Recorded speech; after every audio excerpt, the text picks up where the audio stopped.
Hello नमस्कार दोस्तों, मैं मूलचंद प्रजापति एक बार फिर से आपके सामने हाजिर। और इस सेशन में अपन बात करते हैं राजस्थान के इतिहास विषय को लेकर। एक दूसरा सेशन अपना चलता है जिसमें चलता है राजस्थान की कला और संस्कृति को लेकर। वहीं अपने यूट्यूब चैनल मिशन उत्कर्ष पे इंडियन हिस्ट्री और इंडिया की पॉलिटी के संदर्भ में बात करते हैं हमारे संदीप जी सर, जो कि बहुत अच्छे तरीके से आपको इंडियन हिस्ट्री और इंडिया की पॉलिटी के संदर्भ में बात कर रहे हैं, बहुत अच्छे तरीके से पढ़ा भी रहे हैं। और अपन यहाँ पर इस सेशन में बात करते हैं राजस्थान के संदर्भ में इतिहास विषय की, और राजस्थान के संदर्भ की बात कर रहे हैं अपन कला और संस्कृति की। तो अपन इस सेशन में बात करते हैं राजस्थान के इतिहास विषय की। और राजस्थान के इतिहास विषय में अपना जो टॉपिक चल रहा है वो चल रहा है राजस्थान का प्राचीनतम इतिहास। और राजस्थान के प्राचीनतम इतिहास में भी अपना टॉपिक चल रहा है इतिहास को जानने के प्रमुख स्रोत। और इतिहास को जानने के प्रमुख स्रोतों में जो अपना टॉपिक चल रहा है वो चल रहा है इतिहास में, राजस्थान के इतिहास में प्रमुख शिलालेख। और राजस्थान के इतिहास में कुल 162 यानी कि 162 शिलालेख मिले हैं। उन 162 शिलालेखों में से जो भी महत्वपूर्ण शिलालेख है, जहां तक आरपीएससी की पहुंच है वहां तक के जो शिलालेख हैं उनको अपन इस अध्याय में पढ़ रहे हैं, इस क्लास में, इस सेशन में अपन अध्ययन कर रहे हैं। तो अब तक अपने बहुत सारे शिलालेख कंप्लीट हो चुके हैं। आज अपन बात करेंगे, जो इस सेशन में बात करेंगे, अचलेश्वर शिलालेख को लेकर बात करेंगे। तो इस शिलालेख की बात करने से पहले मैं एक आपसे छोटी सी रिक्वेस्ट करना चाहूँगा कि प्लीज़ अगर आप हमारे इस यूट्यूब चैनल मिशन उत्कर्ष पे नए हैं तो प्लीज़ हमारे यूट्यूब चैनल को सब्सक्राइब कर लीजिए एक बार। और अगर आपको हमारे ये सेशन पसंद आए तो प्लीज़ लाइक कीजिएगा, शेयर कीजिएगा, और आपके जो भी सुझाव हो वो कमेंट बॉक्स में प्रेषित कर दीजिएगा। कदापि लाइक करना ना भूलें। और इस सेशन में अपन बात करेंगे राजस्थान के इतिहास को जानने के प्रमुख स्रोत। और जानने के प्रमुख स्रोतों अपना टॉपिक चल रहा है राजस्थान के प्रमुख शिलालेख। और इन शिलालेखों में आज अपन बात कर रहे हैं एक प्रमुख शिलालेख अचलेश्वर शिलालेख। हम कौन सा शिलालेख की बात कर रहे हैं? तो अचलेश्वर शिलालेख। अब इस अचलेश्वर शिलालेख की बात करें तो ये शिलालेख है कब का? तो ये शिलालेख है 1225 ईस्वी का। हमें कब का है? 1225 ईस्वी का। अचलेश्वर से नाम याद आता है भी कहाँ का है ये शिलालेख, कहाँ से प्राप्त हुआ है? तो कहाँ से प्राप्त हुआ है? तो ये शिलालेख प्राप्त हुआ है माउंट आबू से। हमें कहाँ से प्राप्त हुआ? माउंट आबू से। और इस माउंट आबू की बात करें, माउंट आबू कहाँ पर है? तो माउंट आबू तो कहाँ पर पड़ता है?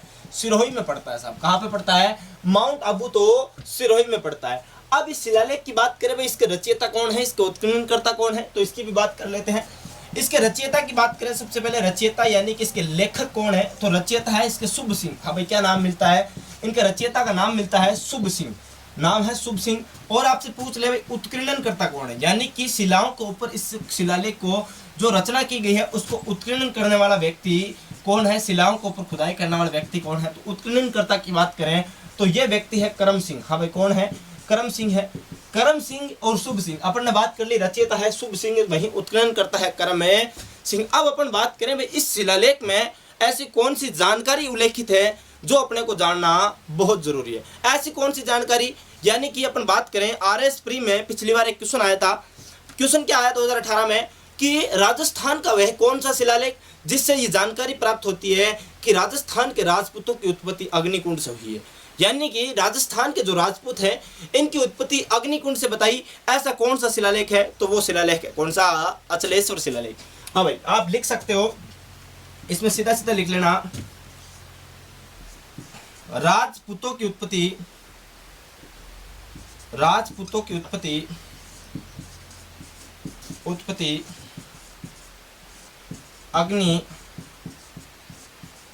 अग्निकुंड से होना बताया। हाँ, इस शिलालेख में क्या बताया? इस शिलालेख में बता रखा है कि राजपूतों की जो उत्पत्ति है वो कहां से होती है? अग्निकुंड से। अब अग्निकुंड की बात करें भाई, ये अग्निकुंड क्या है, कहां कैसे उत्पत्ति हुई सर? तो अग्निकुंड से उत्पत्ति का मतलब क्या है? एक वशिष्ठ मुनि नाम के व्यक्ति थे, मुनि जी थे, ऋषि महात्मा थे। इन्होंने जो माउंट आबू का जो पर्वत है सिरोही में, इस माउंट आबू के ऊपर एक अग्निकुंड किया, एक अग्नि हवन किया, बहुत बड़ा हवन किया। और इस हवन से 4 जातियां यानी कि राजपूत वंश की 4 प्रमुख जातियों को क्या किया? जन्म दिया। जैसे इस अग्निकुंड से 4 अलग अलग प्रकार के राजपूतों को निकाला गया, जैसे कि चालुक्य, चौहान, प्रतिहार, और कौन से? हमें प्रतिहार के अलावा और कौन से बढ़ जाते हैं? अपन बात करते हैं चालुक्य, चौहान और प्रतिहार, और एक और राजपूत जाति रह जाती है, कौन सी भाई? चौहान, प्रतिहार और परमार, 4 जातियां। अभी कौन कौन सी जातियों की इसे जो अग्निकुंड है, इस अग्निकुंड से क्या होती है? उत्पत्ति होती है। कौन कौन सी उत्पत्ति होती है? चालुक्य, चौहान, प्रतिहार और परमार, 4 जातियों की उत्पत्ति होती है। और इस यज्ञ को संपन्न करवाने वाला व्यक्ति था वशिष्ठ मुनि। तो आप लिख सकते हो अग्निकुंड से यज्ञ संपन्न दाता, संपन्न करता, यज्ञ संपन्न करता था वशिष्ठ मुनि। कौन था? वशिष्ठ मुनि। हमें कौन है? वशिष्ठ मुनि। यानी कि अग्निकुंड से होना बताया गया और राजपूतों की उत्पत्ति अग्निकुंड से होना बताया गया। और ये जो है यज्ञ संपन्न करने वाला व्यक्ति है कौन? वशिष्ठ मुनि। और ये यज्ञ संपन्न कहां पर हुआ? तो माउंट आबू सिरोही में ही संपन्न होता है। अब अपन बात कर सकते हैं, इसमें एक और चीज बताई गई है, क्या? परमार वंश का मूल पुरुष है धर्मराज को बताया गया। किसको बताया गया? धर्मराज को बताया गया। यानी कि अपन बात कर सकते हैं मूल पुरुष, आदि पुरुष या फिर संस्थापक आप कह सकते हो, परमार साम्राज्य के संस्थापक कह सकते हो, आदि पुरुष कह सकते हो या प्रथम व्यक्ति कह सकते हो। तो वो प्रथम व्यक्ति कौन था परमार वंश का? तो उसका नाम बताया गया धर्मराज। यही जानकारी मिलती है कौन से शिलालेख से? तो अचलेश्वर शिलालेख से। अचलेश्वर शिलालेख से कौन कौन सी जानकारी मिलती है कि भाई ये शिलालेख है 1285 ईस्वी का। कहां पर है? तो माउंट आबू सिरोही में स्थित है, यहीं से प्राप्त हुआ है। इसके रचयिता कौन? तो रचयिता है शुभ सिंह। और आपसे पूछ ले उत्कीर्णन करता कौन? तो उत्कीर्णन करता है करम सिंह। वहीं राजपूतों की उत्पत्ति अग्निकुंड से बताई गई है और इस अग्निकुंड से 4 प्रकार के राजपूतों की उत्पत्ति होती है, चालुक्य, चौहान, प्रतिहार और परमार। 4 राजपूतों की उत्पत्ति हुई। इसमें जो परमार वंश के जो व्यक्ति हैं, इन परमार वंशीय लोगों के जो मूल पुरुष या आदि पुरुष जो है वो किसको बताया गया? तो धर्मराज को बताया गया है। और इस यज्ञ को संपन्न कराने वाले व्यक्ति का नाम था वशिष्ठ मुनि। तो यहां तक आप एक बार स्क्रीनशॉट ले लीजिए, फिर ले लिया होगा स्क्रीनशॉट। आगे बात करें, अचलेश्वर शिलालेख की कंप्लीट बातें हो चुकी है।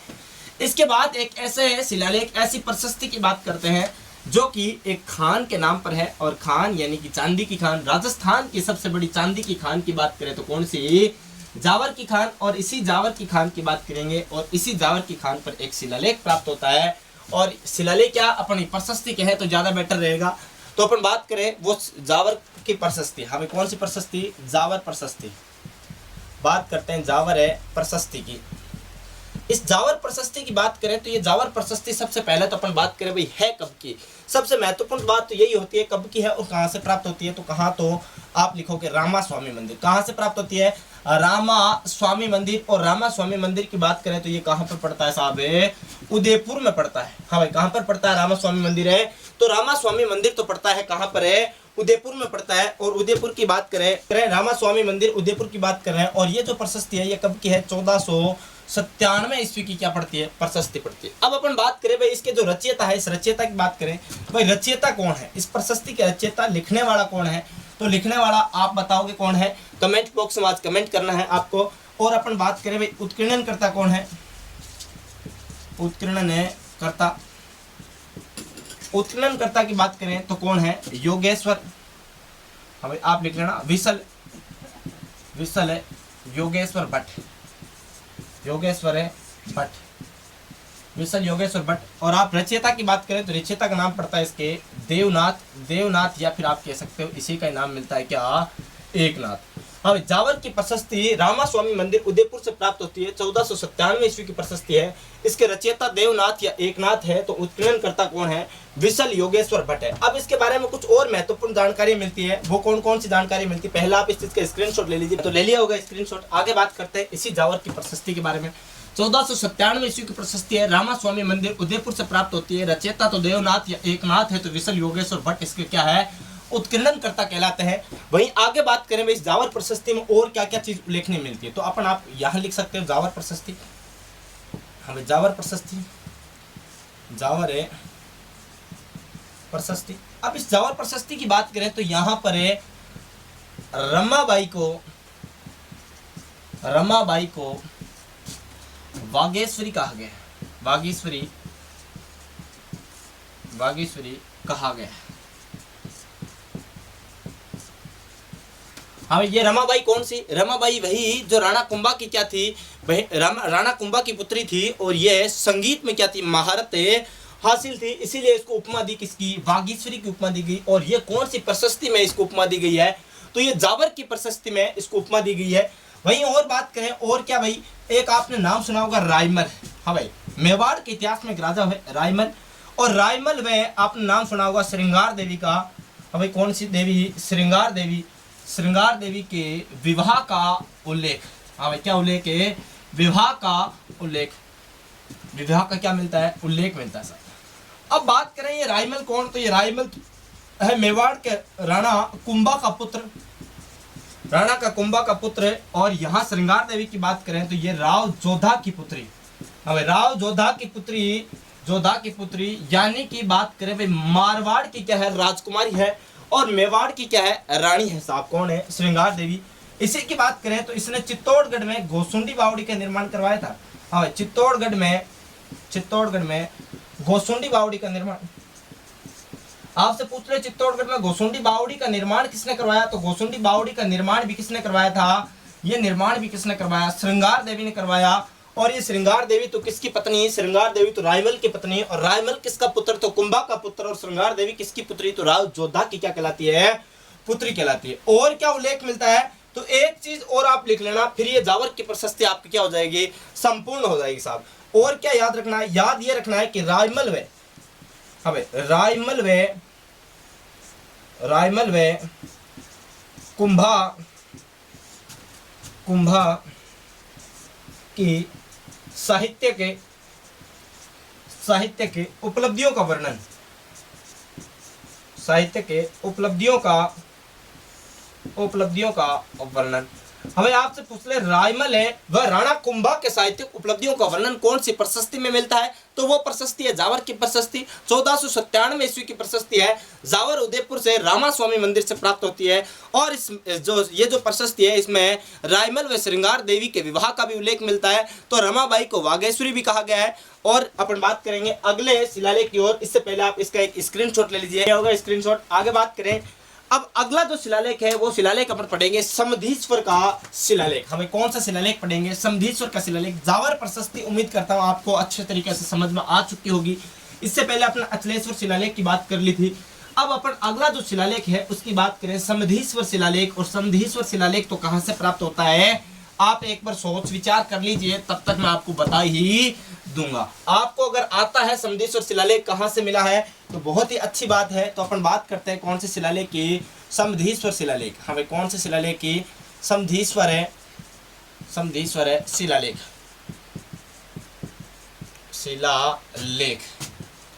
हमें समधीश्वर शिलालेख की बात करें तो सबसे पहले बात ये करते हैं भाई ये है 1428-29 ईस्वी का शिलालेख। हमें कब का है, 1428-29 ईस्वी का शिलालेख पड़ता है, समधीश्वर शिलालेख है। और समधीश्वर शिलालेख तो कहां से प्राप्त होता है, तो ये प्राप्त होता है चित्तौड़गढ़ से। हाँ भाई, कहां से प्राप्त हुआ, चित्तौड़गढ़ से प्राप्त होता है। अपन बात करें भाई इसके रचयिता कौन है, सबसे महत्वपूर्ण बात तो यही है कि इसके रचयिता कौन, तो रचयिता है इसके विसल। हाँ भाई, कौन है, विसल। अभी अपन ने जस्ट पहले जावर प्रशस्ति पढ़ी, उसमें अपन ने उत्कीर्णन करता देखा विसल योगेश्वर भट्ट है, और यहाँ अपन रचयिता देख रहे हैं विसल। तो वो विसल और ये विसल क्या है, दोनों ही अलग अलग विसल है भाई, एक विसल है नहीं है। अब अपन बात करें भाई इस शिलालेख में महत्वपूर्ण जानकारी क्या मिलती है, महत्वपूर्ण जानकारी क्या मिलती है, तो आपने नाम सुना होगा राणा हमीर का। इस राणा हमीर को अलग अलग उपमा दी गई है। अलग अलग उपमा क्या क्या दी गई है उसके बारे में बात करें। हाँ भाई, राणा हमीर को इस शिलालेख में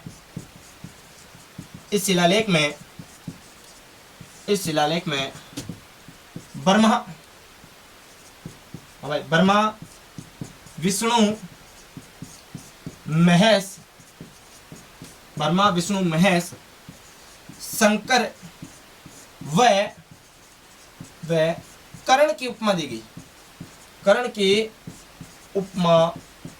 गई।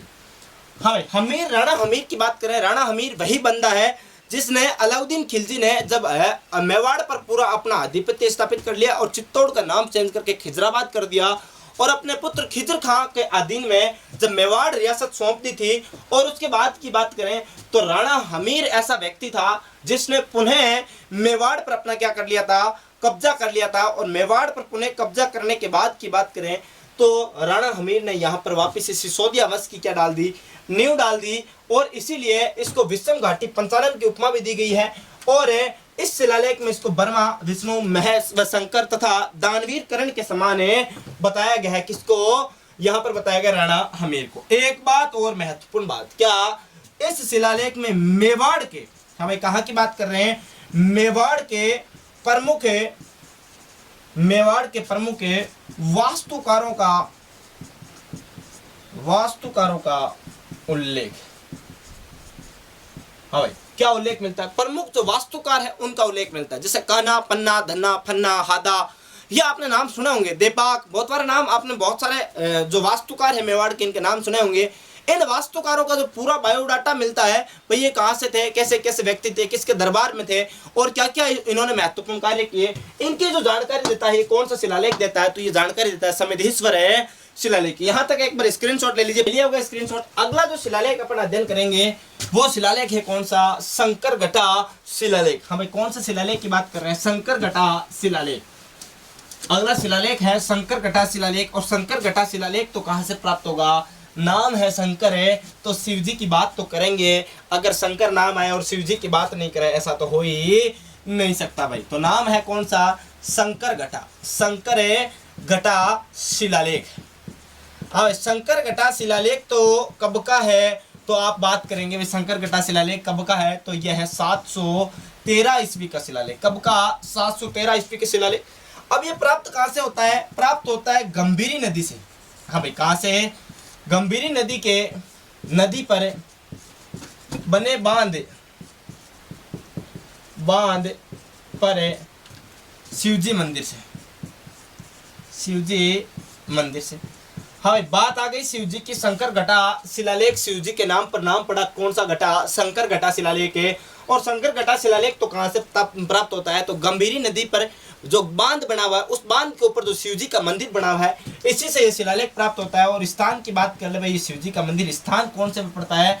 तो स्थान पड़ता है चित्तौड़गढ़ में। कौन सा गढ़ में? हाँ भाई, चित्तौड़गढ़ में। गढ़ों का गढ़ कौन सा? चित्तौड़गढ़। हाँ भाई, आगे बात करें तो इस शिलालेख से जानकारी क्या मिलती है? जानकारी ये मिलती है कि चित्तौड़गढ़, हमें बात करें चित्तौड़गढ़ के शासक है, चित्तौड़गढ़ के मौर्य शासक है मानभंग या मानमोरी का उल्लेख की जानकारी। अब मानभंग या जो मानमोरी जो था, इसका उल्लेख करता है कौन सा शिलालेख है? शंकरघटा शिलालेख। ज्यादा कुछ याद नहीं रखना, एक लाइन याद रखनी है। आपसे डायरेक्ट पूछ ले, राजस्थान का अंतिम मौर्य शासक, यानी कि राजस्थान का तो नहीं कह सकते क्योंकि राजस्थान का तो अंतिम जो मौर्य शासक वो धवल है। उसकी बात करें अपन, जो मौर्य जो शासक है, चित्तौड़गढ़ का जो अंतिम मौर्य शासक था, यानी कि पहले मेवाड़ पर आधिपत्य होता किसका? मौर्यों का। और यहाँ पर जो मानमोरी या जो मानभंग नामक व्यक्ति था, मौर्यों का जो राजा था चित्तौड़गढ़ में, इसको बप्पा रावल हरित ऋषि के आशीर्वाद से क्या कर देता है? पराजित कर देता है। और मानमोरी को पराजित करके क्या कर देता है? मेवाड़ में कौन से, यानी कि एक नए वंश की बात करें, और जिस वंश की बात करते हैं गुहिल वंश का वास्तविक संस्थापक था कौन है? बप्पा रावल। और चित्तौड़गढ़ में पहली बार गुहिल वंश की क्या डाल दी जाती है? नींव डाल दी जाती है। तो ये जो जानकारी प्राप्त होती है कौन सी शिलालेख से है? तो ये जानकारी शंकरघटा शिलालेख से। पहले शंकरघटा शिलालेख का एक स्क्रीनशॉट ले लीजिए। हाँ, तो ले लिया होगा स्क्रीनशॉट। आगे बात करें, एक नए शिलालेख की बात करें, वो शिलालेख है कौन सा? बसंतगढ़ का शिलालेख। हमें कौन से शिलालेख की बात कर रहे हैं? अब अपने बसंतगढ़ के शिलालेख की बात कर रहे हैं। अब धीरे धीरे अपन शिलालेखों के अंतिम की ओर बढ़ रहे हैं। आज की क्लास में अपन शिलालेख क्या कर लेंगे? पूर्ण रूप से कंप्लीट कर लेंगे। और जो भी शिलालेख, कुछ जो शिलालेख बचेंगे, उन शिलालेखों का अपन अध्ययन जैसे इतिहास पढ़ते जाएंगे, तो पढ़ते वक्त बीच में जिन शिलालेखों का बात आती है, उन शिलालेखों को छोड़ के चलेंगे यहाँ पर। और जो जो अपन जैसे जैसे इतिहास पढ़ते जाएंगे, जो जो महत्वपूर्ण शिलालेख कुछ एक जो बीच में आएंगे इतिहास के विषय में, वहां पर उनका अध्ययन कर लिया जाएगा। आज अपन शिलालेखों को कंप्लीट रूप से बात कर लेंगे। तो अभी अपन बात कर रहे हैं कौन सी शिलालेख की बात कर रहे हैं? बसंतगढ़ शिलालेख। हमें कौन सा गढ़ है? बसंतगढ़ शिलालेख। बसंतगढ़ शिलालेख की बात कर रहे हैं। और बसंतगढ़ शिलालेख की बात करें तो यह शिलालेख कहाँ से प्राप्त होता है? तो यह शिलालेख प्राप्त होता है भाई कहाँ से? सिरोही से। हमें कौन से कहाँ से प्राप्त होता है? सिरोही से। और सिरोही में ही कहाँ से? तो एक माता है क्षेमकारी माता, या फिर इसे कोई आप कह सकते हो खिमेल माता। हमें किस नाम से जान सकते हो? खिमेल माता के मंदिर से।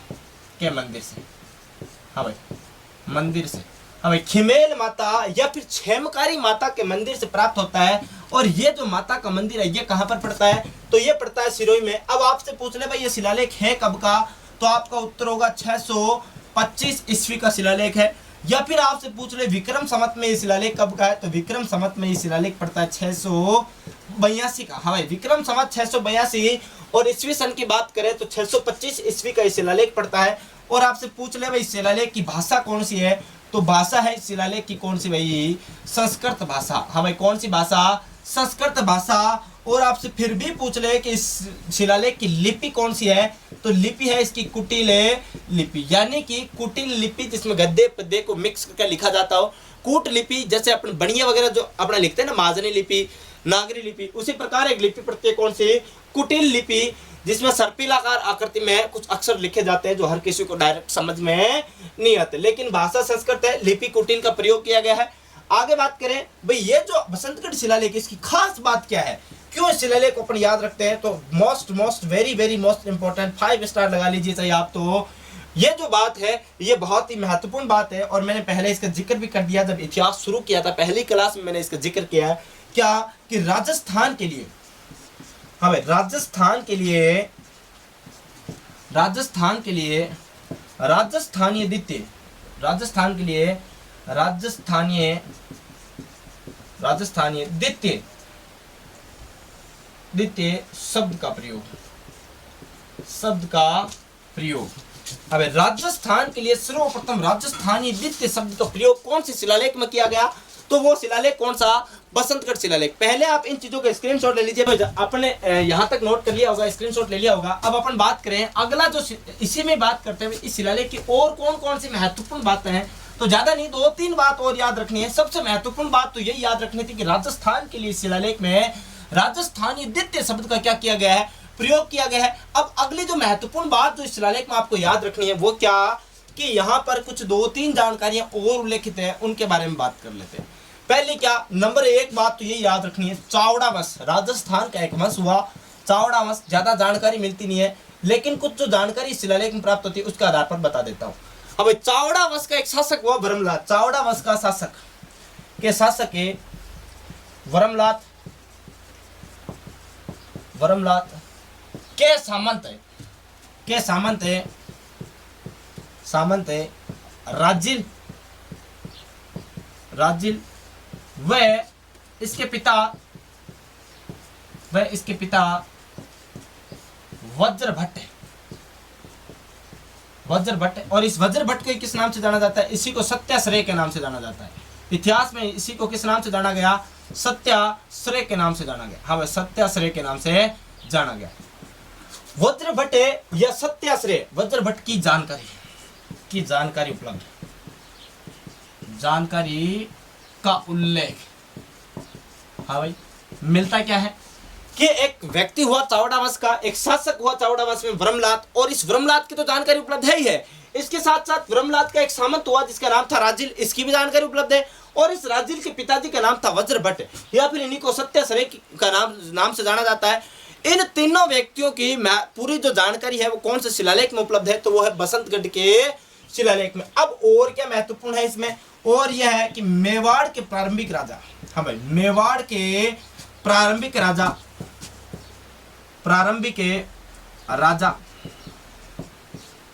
गुहादित्य व शिलादित्य की जानकारी उपलब्ध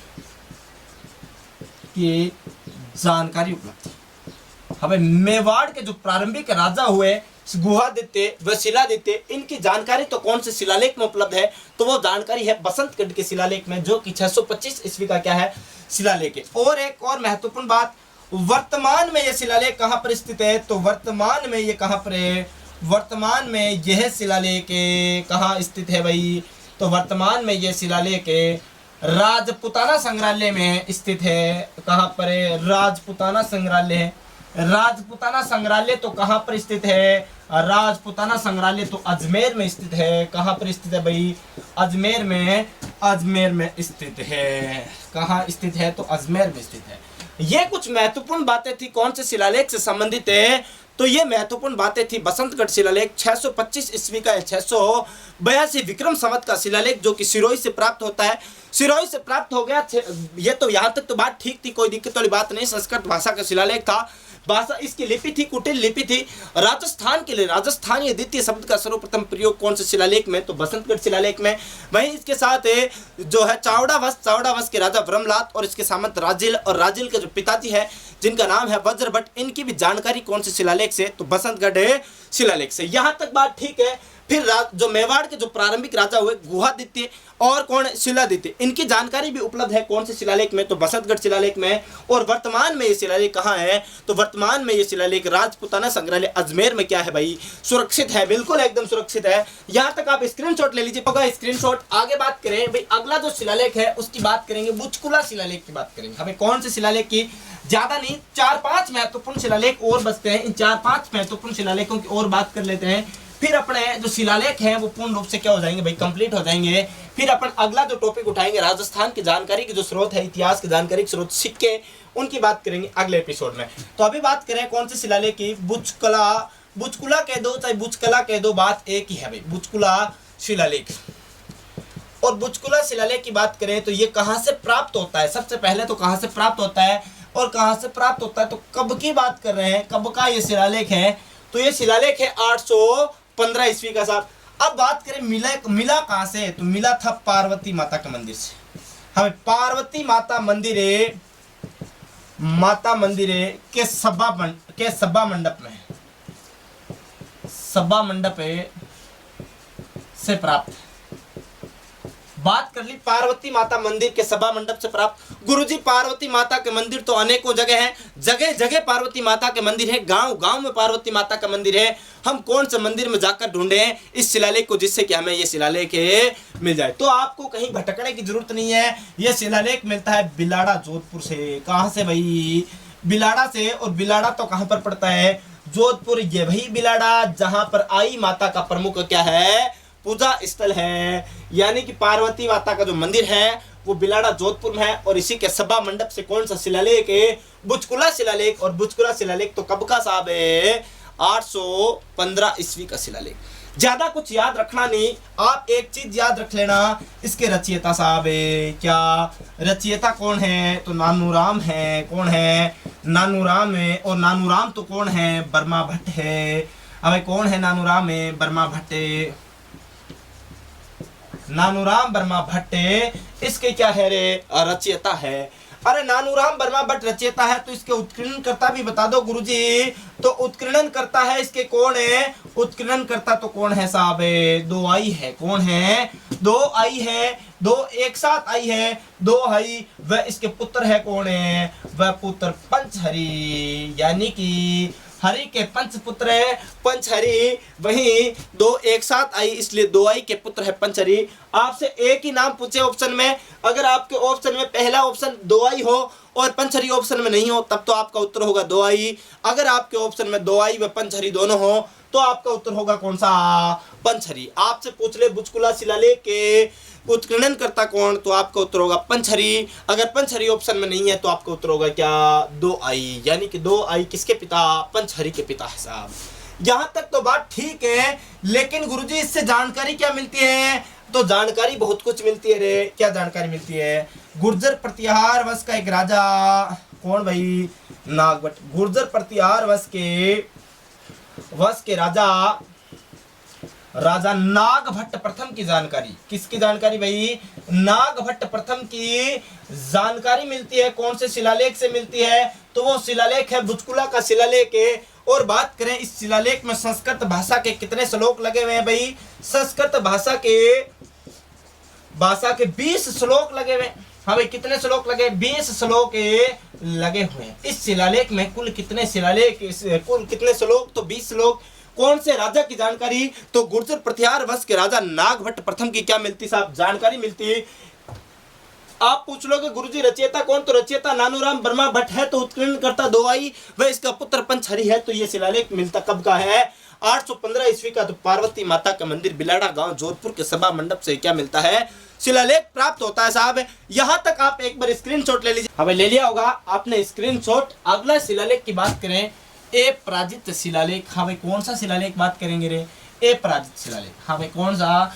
अपराजित। वह शिलालेख जो कभी पराजित नहीं हुआ, क्या नाम कहलाया? अपराजित। हाँ भाई ये सब मजाक की बात है। पराजित शिलालेख क्या पराजित होगा? शिलालेख तो खुद एक पत्थर पर लगी हुई है भाई, मूर्ति के समान है।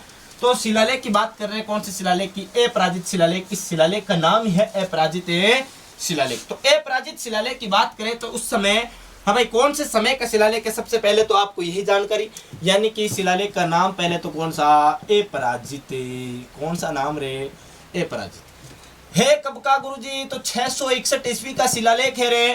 कहां से प्राप्त होता है गुरुजी? तो उदयपुर से प्राप्त होता है। कौन से पुर से?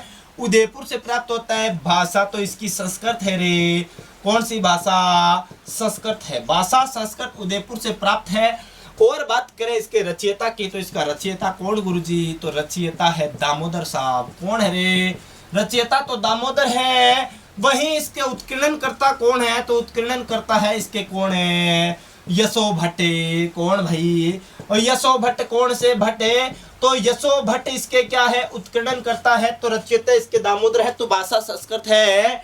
वही बात करें तो ये उदयपुर से प्राप्त है, तो 661 ईस्वी का क्या कहलाता है? शिलालेख कहलाता है। यहां तक तो बात एकदम क्लियर है। लेकिन गुरुजी विशेष जानकारी क्या मिलती है? महत्वपूर्ण जानकारी क्या मिलती है? हाँ भाई RS प्री 2018 में क्वेश्चन पूछा गया। क्वेश्चन ऐसा पूछा गया कि मेवाड़ की 7वीं सदी की राजनीतिक और आर्थिक स्थिति की जानकारी राजस्थान का कौन सा शिलालेख देता है? तो वो शिलालेख था कौन सा? अपराजित शिलालेख। आंसर माना गया अपराजित शिलालेख। पूछा क्या गया परी में क्वेश्चन है, हमें राजस्थान का ऐसा कौन सा शिलालेख है जो कि मेवाड़ की 7वीं सदी की राजनीतिक और आर्थिक स्थिति की जानकारी देता है? तो शिलालेख था अपराजित शिलालेख। तो आप लिख लेना मेवाड़ की 7वीं सदी की राजनीतिक व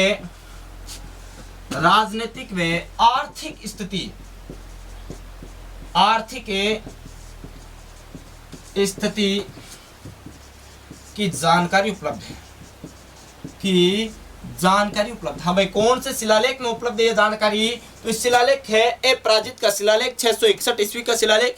अब राजनीतिक स्थिति यानी कि उस समय राजा महाराजा कैसे क्या हुआ करते थे, वो कैसे कैसे व्यवहार किया करते थे, वो किस प्रकार फैसले लेते, या फिर जो राजा थे वो एक साथ बैठकर फैसला लेते या अपने हिसाब से लेते, कैसी उस समय की राजनीतिक स्थिति, उसके बारे में क्या मिलती है? जानकारी मिलती है। साथ ही आर्थिक स्थिति, उस समय कैसे सिक्के चला करते थे, लोग कैसे कैसे अपना पेट पूजा करते थे साहब, कौन कौन से कार्य धन कमाने के लिए किए जाते थे, इन सभी जानकारियों का उल्लेख करता है कौन सा शिलालेख है? अपराजित शिलालेख।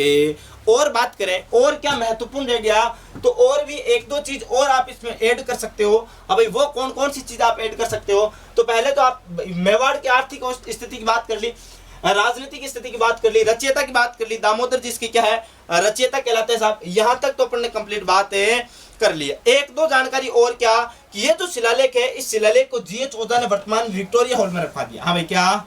GH ओझा का आपने नाम सुना होगा, गौरी शंकर हीरानंद ओझा।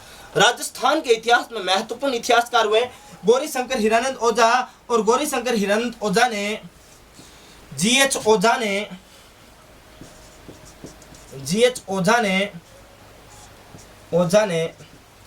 वर्तमान में इस शिलालेख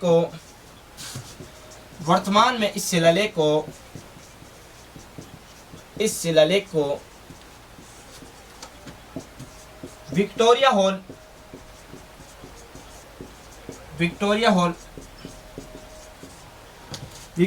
तो कहां पर पड़ता? अजमेर में पड़ता भाई। कहां पर पड़ता?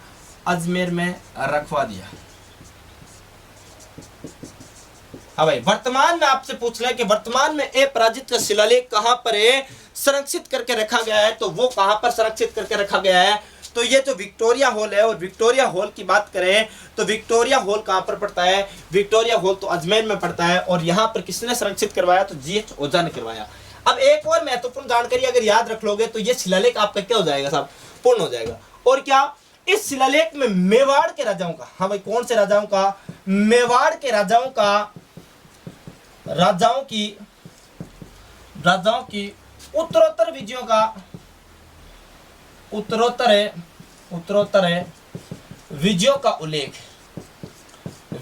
का उल्लेख किया गया,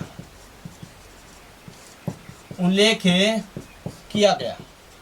अभी उत्तरोत्तर विजयों का मतलब क्या हुआ? उत्तरोत्तर विजयों का मतलब ये होता है, क्या होता है मतलब है कि राजा जो मेवाड़ में गुहिल जो राजा है, अभी खास बात मेवाड़ के राजाओं की, यानी मेवाड़ के गुहिल राजाओं की, ऐसा लिखना, मेवाड़ के गुहिल राजाओं की, यानी कि मेवाड़ में दो वंश हुए, गुहिल वंश और सिसोदिया वंश है। उसमें अपन बात कर रहे हैं मेवाड़ के जो गुहिल वंश के जो राजा हुए थे, उन राजाओं की बात करें तो इन राजाओं ने मेवाड़ में कौन कौन से युद्ध जीते, और सबसे पहले किसने युद्ध जीता, तो उसके बाद किसने कौन सा युद्ध जीता, इन सभी चीजों की जानकारी जो मिलती है वो अपने को अपराजित के शिलालेख से, और अपराजित के शिलालेख की बात करें तो कहां से प्राप्त होता है? उदयपुर से 661 ईस्वी का भाषा संस्कृत रचयिता दामोदर है तो कौन उत्खनन करता है? यशो बट यहां से ये महत्वपूर्ण कुछ जानकारियां मिलती है। तो सबसे पहले आप अपराजित शिलालेख का स्क्रीनशॉट ले लीजिए, ले लिया होगा स्क्रीनशॉट। आगे बात करते हैं, अगला एक जो शिलालेख की बात करें, या शिलालेख या फिर मैं यूं कहूं प्रशस्ति की बात करें, तो वो है कौन सी? त्रिमुखा बावड़ी प्रशस्ति की अपन क्या कर लेते हैं, एक बार बात कर लेते हैं। अब त्रिमुखा बावड़ी प्रशस्ति की बात करें तो ये जो बावड़ी है ये त्रिमुखा जया बावड़ी के किनारे स्थित है। पहली बात तो त्रिमुखी जया बावड़ी के किनारे स्थित होने के कारण इस प्रशस्ति का नाम पड़ा क्या? त्रिमुखा बावड़ी प्रशस्ति। हाँ भाई, क्या नाम है? त्रिमुखी बावड़ी प्रशस्ति, त्रिमुखी बावड़ी प्रशस्ति। अब अगर बात करें भाई ये जो त्रिमुखी बावड़ी प्रशस्ति है ये है कब की? तो यह है 1675 ईस्वी की। हाँ भाई, कब की रे? 1675 ईस्वी की। हाँ बिल्कुल 1675 ईस्वी की। लेकिन मिली कहां से? मिली तो कहां से रे? देवबारी से। और देवबारी की बात करें तो देवबारी कहां पर पड़ता? उदयपुर में पड़ता। कौन से पुर में? उदयपुर में। अब अगर बात करें तो ये जो प्रशस्ति है इसको लिखवाया किसने? तो आप ये प्रशस्ति लिखवाई थी राज सिंह की पत्नी। हाँ भाई, किसकी पत्नी? राज सिंह। राज सिंह कौन सा? मेवाड़ वाला, जिसका कार्यकाल था 1652 से लेकर 1680 ईस्वी तक है। हमें 1652 से लेकर 1680 तक राज सिंह। अरे राज सिंह कौन सा? चारुमती से विवाह करने वाला, उसी राज सिंह की बात कर रहे हैं। हमें राज सिंह की पत्नी राम रसदे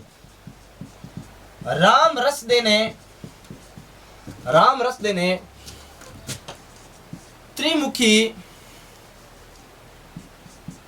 त्रिमुखी जया बावड़ी। हाँ भाई, बावड़ी का पूरा नाम है त्रिमुखी जया बावड़ी। जया बावड़ी के किनारे इसको स्थापित करवाया।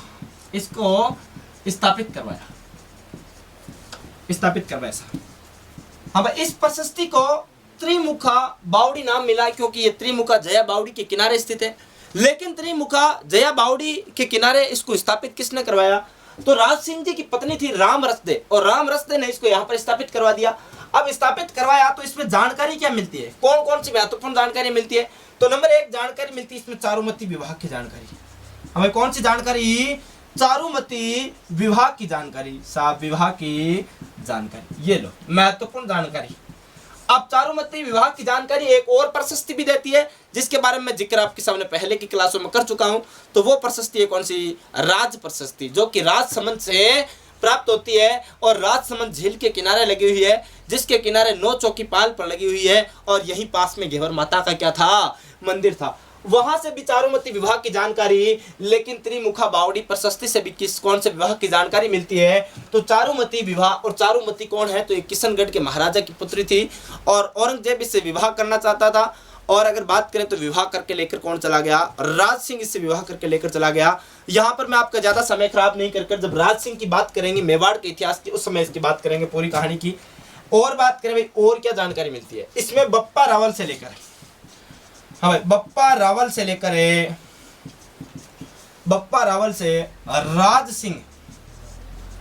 राज सिंह तक मेवाड़ के सभी राजाओं के नाम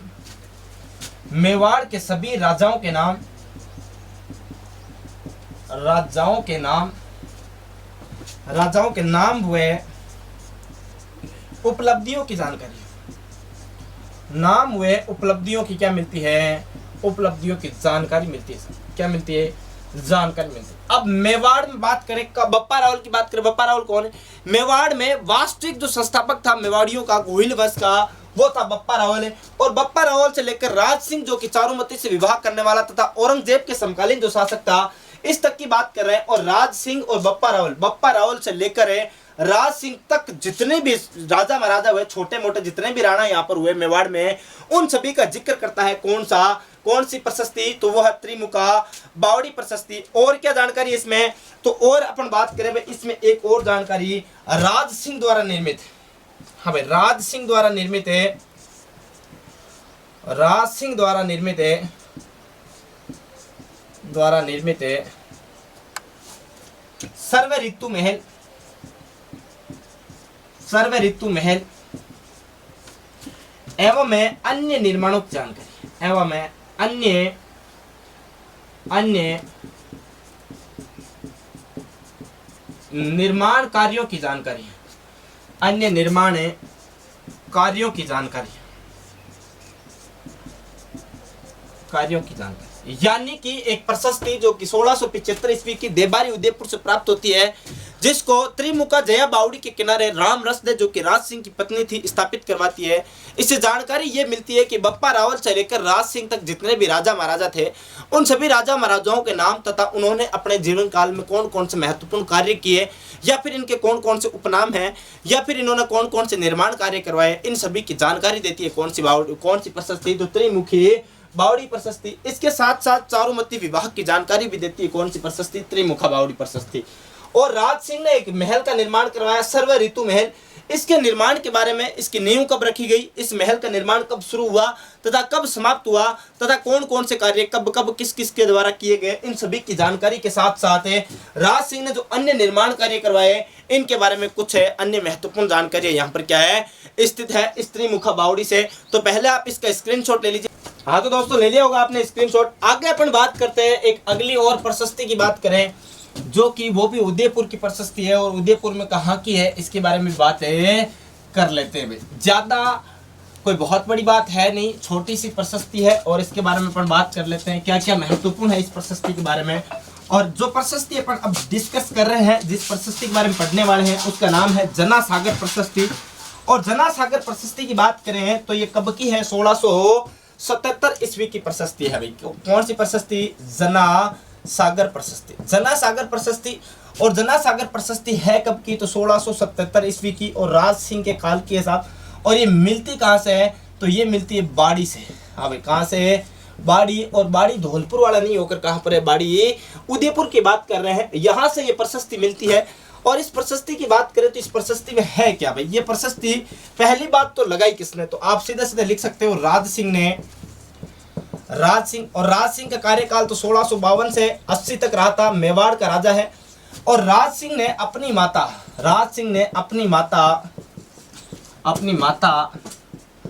जनादे की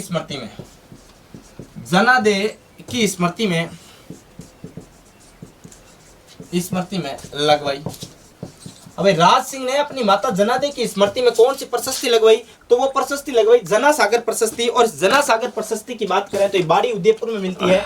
अब बात करें भाई, ये जो जनादे है, इस जनादे, ये कौन है जनादे? पहली बात तो राज सिंह की माता है कहाँ की है जनादे? तो ये है मेड़ता की। अब मेड़ता शासक, या फिर आप लिख सकते हो मेड़तिया शासक है राज सिंह की पुत्री। किसकी है? राज सिंह की पुत्री। इधर तो राज सिंह की माता है, तो इधर राज सिंह की ये क्या है? पुत्री है। लेकिन ये राज सिंह मेड़ता का है, लेकिन ये जो राज सिंह है, ये राज सिंह कहाँ का है? मेवाड़ का शासक है। आगे बात करें भाई, ये जो जनादे है, जो जना सागर जो प्रशस्ति है, इसकी बात करें तो इसमें जानकारी क्या मिलती है? पहली बात तो जना सागर के निर्माण की जानकारी। हाँ भाई, क्या? जना सागर के निर्माण की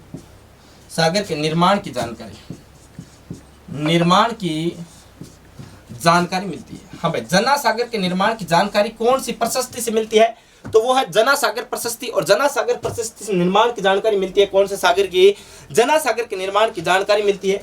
और अगर बात करें भाई, ये जो प्रशस्ति है, इसमें क्या उल्लेख मिलता है? विशेष उल्लेख क्या? कि इसमें, यानी कि इस प्रशस्ति में मेड़ता शासक या फिर मेड़तिया शासकों को ये मेड़ता पड़ता है नागौर में, और मेड़ता के शासकों को मेड़तिया कहा गया, यानी कि मेड़तिया शासकों को विष्णु का उपासक बताया गया। हमें किसका? विष्णु का उपासक बताया गया, उपासक है बताया गया। यानी कि उपासक का मतलब होता है किसी को अपना आराध्य मानना। जैसे जो मेवाड़ के राजा थे वो एक लिंग जी को अपना सब कुछ मानते, सर्वेश्वर मानते, यानी कि वास्तविक राजा ही किसको मानते थे? एक लिंग जी को। उसी प्रकार जो मेड़ता के जो शासक हुए वो किसकी पूजा करते, किसकी आराधना करते थे? विष्णु की पूजा आराधना करते थे। ये थी अपनी कौन सी प्रशस्ति? तो ये थी जनासागर प्रशस्ति। सबसे पहले आप इसका स्क्रीनशॉट ले लीजिए। अब जनासागर प्रशस्ति ये पड़ती है 1677 ईस्वी की, और बाड़ी उदयपुर की प्रशस्ति है। राज सिंह ने अपनी माता की स्मृति में इसका निर्माण करवाया। ये जो माता है जनादय, ये भी मेड़ता शासक राज सिंह की क्या थी? पुत्री थी। तो एक बार स्क्रीनशॉट ले लीजिए। अब ले लिया होगा स्क्रीनशॉट। अगली बात करें भाई सांबर लेख की बात करें या फिर सांबर के शिलालेख की बात करें, तो अपन सांबर लेख की बात कर लेते हैं। अब सांबर जो लेख है ये कहाँ पर स्थित है और कब का है, और बात करें भाई सांबर लेख से क्या महत्वपूर्ण जानकारी मिलती है, इसके बारे में अपन अध्ययन कर लेते हैं। हाँ भाई, सांबर लेख या सांबर का शिलालेख बात क्या है? एक ही है, सांबर लेख। तो सांबर लेख की बात करें, सांबर का जो लेख है ये है कहाँ पर? पहली बात तो यह 1674 ईस्वी का है। और कहाँ पर है? तो सबको पता है। सांबर लेख की बात करें तो सांबर झील की बात करेंगे, और सांबर झील की बात करें तो ये कहाँ स्थित है? जयपुर में ये स्थित है सांबर लेख। अब अगर बात करें 1674 ईस्वी का, जयपुर में स्थित है। लेकिन इसकी खास बात क्या है? इस सांबर लेख की खास बात यह है कि इसकी जो भाषा है ये भाषा है हिंदी। हाँ भाई, कौन सी भाषा? हिंदी। आपसे 4 ऑप्शन देके 4 शिलालेख ऑप्शनों में डालकर पूछ लेगा निम्न में से हिंदी में रचित है या फिर हिंदी में लिखित लेख या शिलालेख कौन सा है, तो आपका उत्तर क्या होगा? तो आपका उत्तर होगा सांबर का लेख। और जानकारी क्या मिलती है इससे जानकारी एक मिलती है, सांबर सराय निर्माण की जानकारी। हाँ भाई, सांबर सराय की जानकारी। सराय यानी कि ऑप्शन में लिख लेना धर्मशाला। सांबर में जो धर्मशाला निर्मित है उसको सराय कहा जाता है। सांबर सराय की जानकारी। सांबर सराय की जानकारी की बात कर ले। ये जो सांबर सराय है यानी कि सराय जो रास्तों के ऊपर जो राहगीर जो होता है उनको रोकने की जो व्यवस्था होती है, जैसे वर्तमान में अपन जिनको धर्मशाला बोलते हैं, इन्हीं धर्मशाला की बात कर रहे हैं। सांबर में एक सराय का निर्माण करवाया गया, और इस सांबर सराय का निर्माण किसने करवाया इसके बारे में जानकारी उल्लेखित है। तो निर्माण आपसे पूछ ले भाई इस सांबर सराय का निर्माण किसने करवाया, तो इसका निर्माण करवाया था अकबर ने। हाँ भाई, किसने करवाया? अकबर ने। लेकिन आपसे पूछ ले कि इसका जीर्णोद्धार किसने करवाया? हाँ भाई, जीर्णोद्धार है। जीर्णोद्धार किसने करवाया? जीर्णोद्धार की बात करें या फिर आप कह सकते हो पुनः निर्माण की बात कर सकते हैं। जीर्णोद्धार करवाया था शाहजहां ने। किसने करवाया? शाहजहां ने करवाया। किसने? शाहजहां ने करवाया। हाँ भाई, यानी कि जीर्णोद्धार यानी कि वापस से इस पर रंग रोगन का कुछ कार्य करवाया, यानी लिपाई पुताई का कुछ कार्य करवाकर इसको वापस से नया तरोताजा कर दिया। और ये कार्य करने वाला व्यक्ति था कौन है? शाहजहां। और निर्माण कार्य करने वाला व्यक्ति था कौन है? अकबर था भाई। कुल मिला के अपना यहीं पर राजस्थान के जो प्रमुख शिलालेख हैं ये क्या हो जाते हैं? समाप्त हो जाते हैं। और अब अपन जो अगली क्लास है उसमें राजस्थान के इतिहास को जानने के कुछ और प्रमुख स्रोत जिनमें सिक्कों की बात करेंगे। तो अगली क्लास में अपन सिक्कों को लेकर चर्चा करेंगे। और अपने शिलालेख जो है महत्वपूर्ण जितने भी शिलालेख जहां तक आरपीसी की पहुंच होती है वहां तक के, अब टोटल 162 शिलालेख है राजस्थान में। 162 के 62 शिलालेख तो अपना अध्ययन कर नहीं सकते यहाँ पर। तो अपन ने जो भी महत्वपूर्ण 25-30 जो शिलालेख थे उनका अध्ययन यहाँ पर कर लिया। और जो 5-7-10 महत्वपूर्ण जो शिलालेख है उनको जब जैसे जैसे अपन इतिहास पढ़ते जाएंगे वैसे वैसे जैसे जैसे उनका जिक्र आएगा वैसे वैसे उन शिलालेखों को क्या करेंगे? अध्ययन करते रहेंगे। तो अब छोटी सी एक रिक्वेस्ट है मेरी कि अगर आप हमारी इस YouTube चैनल मिशन उत्कर्ष पे प्लीज़ नए हैं तो हमारे YouTube चैनल मिशन उत्कर्ष को सब्सक्राइब करना ना भूलें, और बगल में बेल आइकन का घंटा है उसको प्रेस करना कदापि ना भूलें। और अगर आपको हमारा ये सेशन पसंद आया तो प्लीज़ लाइक कीजिएगा, शेयर कीजिएगा, और आपके जो भी सुझाव हो उनको कमेंट बॉक्स में प्रेषित कर दीजिएगा, जिससे कि हमारा जो है कार्य जो चल रहा है इसमें कौन कौन सी कमियां हैं, कौन कौन सी खूबियां हैं, ये हमें अच्छे से पता चल सके। अब देखो दोस्तों, हो सकता है कि भाई हमारे पास इतनी सुविधाएं आपको देने के लिए है नहीं, डिजिटल बोर्ड जैसी सुविधाएं हमारे पास है नहीं, लेकिन जितना हम पे हो पाएगा हम आपको बहुत ज़्यादा बेटर देने की कोशिश करेंगे। अगर बात करें गुणवत्ता की, मैटर की बात करें तो इतना सॉलिड मैटर और गुणवत्ता के साथ दिया जा रहा है आपको कि आप किसी भी उच्च संस्थान के नोट्स या फिर जो मैटर है जो टीचर पढ़ा रहे हैं उनको पढ़ के देख लीजिएगा, मैटर उठा के देख लीजिएगा, उनसे आपको कतई बेहतर मैटर मिलेगा। और सारी जो गुणवत्ता में हम कभी भी आपके साथ कमी करेंगे नहीं। और लगातार हमारे साथ बने रहिए और हमारे सेशन को लाइक करते रहिएगा, शेयर करते रहिएगा। और एक छोटी सी लास्ट में अपील कि आप प्लीज़ हमारा ये जो सेशन होता है इसको आपके Facebook page, Instagram, Twitter, WhatsApp status, इन पे शेयर ज़रूर करें और प्लीज़ लाइक करना बिल्कुल ना भूलें। इसी के साथ आज के लिए मैं विदाई लेता हूँ और धन्यवाद।